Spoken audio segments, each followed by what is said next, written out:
Klik video di sini berarti sudah pro dengan moto konten teori di sini.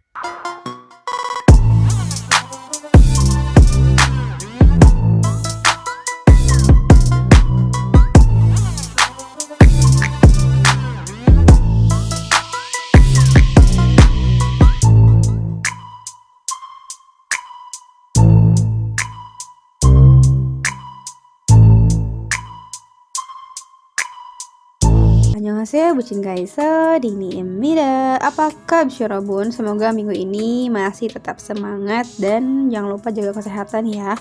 Musim sudah mulai berganti dan tidak bersahabat lagi kan. Jangan sampai flu, batuk, menyerang apalagi meriang, merindukan kasih sayang. Oh, ini tuh bukan corona sih sebenarnya. Ya, selama kita patuh pada protokol kesehatan dan ingin bepergian ke tempat umum, tentunya jika kita imunnya tuh kuat, insya Allah lah penyakit takut dekat-dekat dengan kita. Nah, kalau bicara soal cemburu nih, bucin nemu sesuatu yang menurut bucin tuh membengekkan.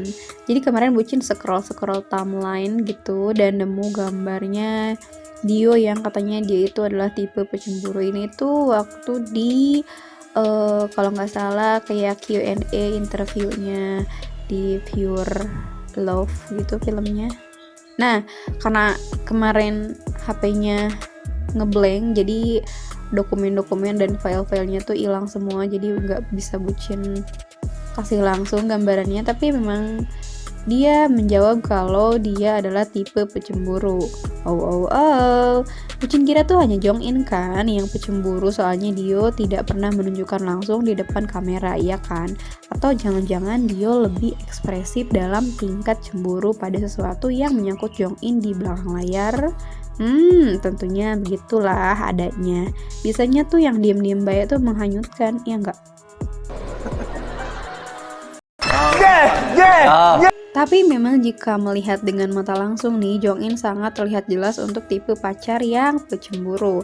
Dia bukan berarti tidak ya, cuman cara menyampaikannya depan publik itu berbeda dengan Jongin yang sering tidak bisa menahan ekspresi cemburunya. Lihat saja langsung seperti apa perbedaannya antara Dio dan Kai kalau sedang menahan cemburu. Koi juseyo. 어떻게 했는데 내가 이렇게 하면 되는 거야?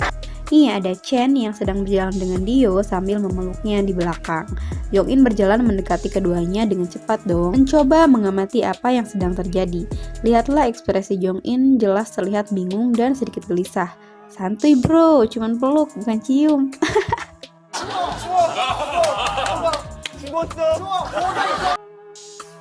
Next, yang satu ini Chanyeol Kai sedang bersenang-senang dan bercanda.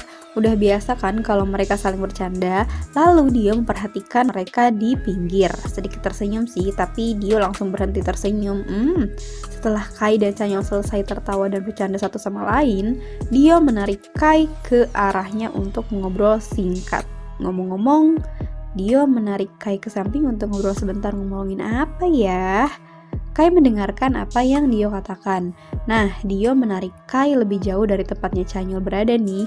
Dio dengan erat mencengkram pergelangan tangannya Kai dan mengacungkan jarinya seperti sedang memarahi Jongin. Memarahi Jongin apa memarahi Kai? Sama aja lah. Nah, masa iya sih, itu kan halu yang sah-sah saja kan. Tapi yang patut dicurigai kan Jongin sedang dimarahi. Iya deh, iya halunya bucin itu mah. Abaikan. 괜찮니? Kebanyakan pasti berpikir hal yang wajar nih soal ini. Soalnya kan Chanyeol, Dio, dan Kai itu berteman.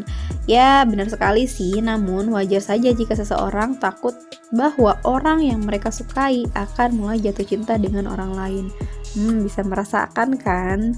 Kalau beberapa orang tuh akan merasakan terancam jika orang yang mereka sukai atau pacar mereka sedang berbicara dengan orang lain. Itu jika mereka adalah tipe pecemburu. Ini seperti cinta segitiganya Chan Kai Su. Bagaimana jika ada pertengkaran antara ketiganya?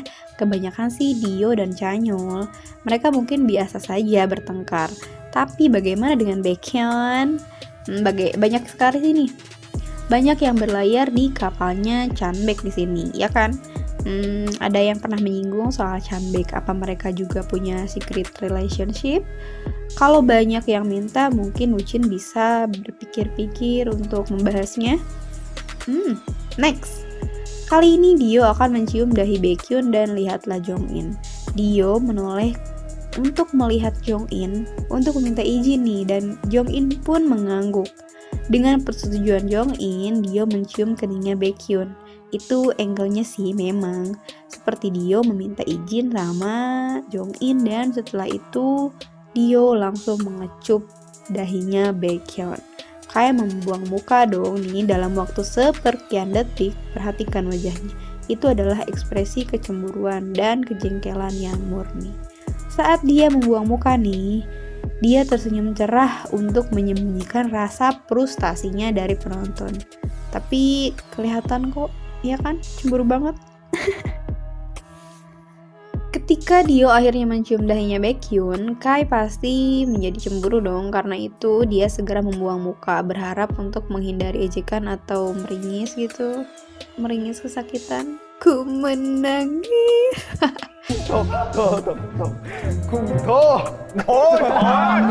덕이라고, 오이라고 더. 실패. Next. Di momen lainnya, giliran Baekhyun yang mengecup dahinya Dio. Bagi Kai, maybe ini adalah deja vu? Baekhyun memang sepertinya ingin bermain-main dengan Kai. Jiwa jahilnya Baekhyun itu untuk Kai ya nggak salah lagi, pasti lewat Dio. Ditambah Baekhyun dan Dio itu memang Tom and Jerry juga kan, setelah dia sama Chanyeol. Tom and Jerry banyak banget sih di EXO. Nah, tidak beda jauh dengan momen ini seperti momen sebelumnya, apalagi ekspresi Jongin yang masih belum bisa dikendalikan. Jongin yang malang. 경수야! Dan seperti di backstage, Jongin bakal merajuk dan Dio pasti membela diri. Ingat kan saat EXO Travel, Jongin kalah terus dan Dio menang, malah membagikan makanannya kepada staff, bukannya pada dirinya. Lalu apa yang Dio katakan? Karena kamu kalah main game. 아니 형, 스태프들은 챙기고 왜 난 안 챙겨? 너는 게임에서 졌잖아. Katanya gitu. Bener-bener malang kan Jongin. Oh my god. Next. Lalu ada sebuah pertanyaan, kalau Jongin live, apakah Dio cemburu? Soalnya dia berinteraksi langsung dengan fans yang tentunya tidak sedikit yang rasanya ingin memiliki Jongin seutuhnya, termasuk Bucin. Hai! Sebelum kesana, Bucin pernah tahu jika seorang idol itu ingin berinteraksi dengan fans, dia harus dapat izin dulu dari manajer yang tentunya mungkin sudah mengkomunikasikan dengan pihak agensi. Lupa sih Bucin idol siapa itu. Kalau nggak salah, pokoknya kayaknya tuh girls group gitu dari Jepang atau Korea. Ingatkan Bucin lupa. Kalau ada yang tahu, coba komen. Jadi tuh karena dia merasa tertekan, dia bilang pada fans jika sebenarnya live-nya itu sudah disetting. Ya, maksudnya dia disuruh berinteraksi dengan fans melalui live streamingnya di media sosial dengan sedemikian skrip yang sudah diatur oleh staf produksi. Nah, apakah Jongin pun demikian? Kita tahu jika dia sering live setelah EXO konser atau nge-reaction lagu-lagu solonya member, atau memang kalau lagi gabut aja yang dia lakukan di dome atau rumahnya sendiri. Yang bisa kita simpulkan seperti itu adalah inisiatif Jongin kan, jadi dia sendiri yang berinisiatif demikian. Menurut Bucin sih kalau inisiatif sendiri dia bakal ngomongin Dio semaunya dia, ya kan? Ya meski beberapa kali dia pernah ngode kalau dia sedang merindukan Dio, dari yang ekspresi biasa sampai yang luar biasa. Ingat kan waktu dia ngode katanya sebelum live dia nonton Swing Kid dulu, yang intinya tuh dia lagi kangen Dio. Terus yang waktu dia bilang dia memiliki suara yang bagus dan dia suka warna suara Dio, di sana tuh Jongin terlihat sedih tuh. Apalagi kan waktu itu dia memang sedang wamil. Terus ada di mana saat Chanyeol lagi live, Jongin membahas soal Umyong antara dia dan Dio karena utahnya yang sama di bulan yang sama. Maksudnya di bulan yang sama sih, meski tanggalnya berbeda. Gak ada yang aneh sih, cuman Chanyeol sebagai owner di live-nya merasa terlihat kayak canggung karena topik dari Jongin. Tapi apa boleh buat, dan itu terlihat pure, tidak dibuat-buat. Tidak seperti yang Bucin katakan jika harus meminta izin dan skrip dari staf agensi. Tapi Bucin lihat video ini nih. 안녕하세요. 오늘 처음으로 비앱. 야 그거 안녕하세요. 오늘 처음으로 비앱 하는데 조금 긴장되네요. 네, 개새끼야 가서 뒤져라. 이래서 내가 안 했구나. 컴백 준비하느라 힘드시나요? 네, 죽을 것 같아요. 좀 도와주세요. 여기 주소가 서울 오토호텔 406. 요새 뭐 먹고 계시나요? 글쎄요. 제가 어제 숨만 쉬는데 5kg를 쪄가지고 오늘부터 회사가 2주 식사 금지를 애교해주세요. 1 더하기 2는 私の会社員たちは日本語わからないから今日本語で話しているけど 야 잠깐만 早く助けてください。 불 껐어 すいませんでした。 Jongin live hanya membahas kehidupan dia, apa saja yang dia jalani hari ini, dan tentunya beberapa petuah yang idol berikan untuk fansnya.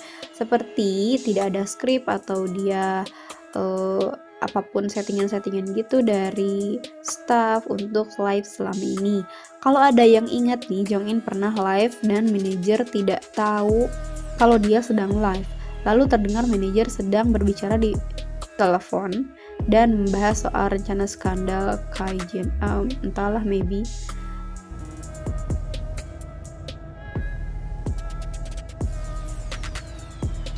네, 안녕하세요. 여기 SM인데요. 네, 그 7시에 김종인 씨 안돼 스케줄 안돼 노래 부르고 들어가요. 아 그렇네 아, 진짜. 안녕 네, 안녕하세요. 여기 SM인데요. 네, 그 7시에 김종인 씨 안돼 스케줄 안돼 네, 그 7시에 김종인 씨 안돼 안돼 Di sana Jongin langsung mematikan live dan itu tidak perlu izin ataupun skrip kan. Tapi ingatlah, dia kan seorang idol yang ada di sebuah agensi yang besar. Pasti ada batasan yang harus dia patuhi, apalagi mereka sekarang tinggal bersama. Dan pastinya harus lebih hati-hati dong. Tidak boleh kecolongan setelah beberapa kali dia terlihat mencurigakan saat live di rumahnya, bahkan saat merayakan ulang tahunnya bersama para squadnya. Sebagian mungkin ada yang membuat Dio cemburu saat Jongin melakukan live, entah dari interaksi Jongin dengan fans atau beberapa hal yang Dio tidak suka lainnya. Yang jelas Dio mengaku jika dia adalah tipe pecemburu, itu sih kuncinya. Next, Dio sering meminta maaf karena rasa cemburunya kepada Kai. Hah? Kok bisa? Iya, kita kan tahu ternyata dia memang tipe pecemburu. Meskipun sedingin apapun, dia adalah tipe cemburu lebih dari Jongin. Pernah Dio ditinggalkan nih sama Jongin sendiri di dom untuk pergi bersama squadnya, dan itu mengakibatkan pertengkaran antara keduanya. Tapi hanya pertengkaran kecil sih, nggak sampai serius. Lalu Jongin mempertanyakan kepada Dio, bersikap sedemikian itu tuh nggak perlu, kan nongkrong sama teman-teman sama sahabat itu kan hal yang wajar. Dan Jongin pun meminta Dio untuk mengurangi rasa cemburunya itu. Dan Dio pun merasa bersalah setelahnya lalu meminta maaf. Wow, amazing bukan? Kok Bucin bisa tahu sih? Nih, Bucin pernah baca di interviewnya EXO Japan ketika Dio seharusnya tuh mengajukan pertanyaan untuk setiap member apa saja hal-hal yang akhir-akhirnya tuh mengganggunya. Semua member menanyakan hal yang dasar untuk setiap member.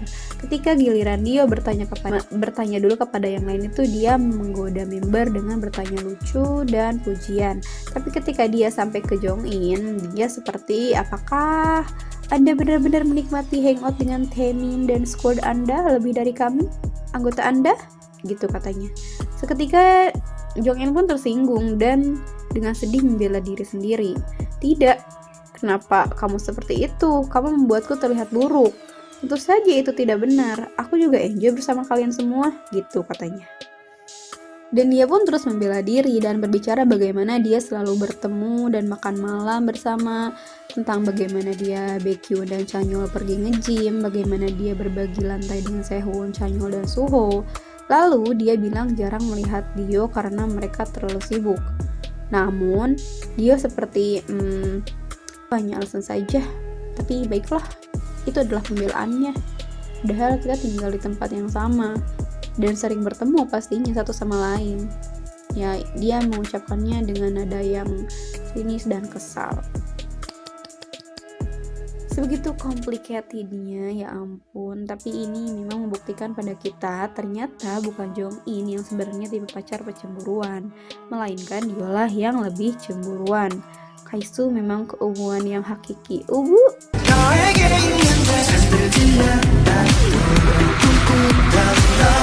Ternyata pelan-pelan kita kan bisa jadi tahu hal apa saja yang ada dalam secret Kaisu. Dan mungkin masih banyak lagi yang belum kita tahu. Alon-alon lah asal kalakon, ya nggak? Segitu dulu untuk kali ini. Jangan lupa like, comment, subscribe, and share ke teman-teman Kaiso Heartship Yorobun semua. Terima kasih, annyeong, bye-bye.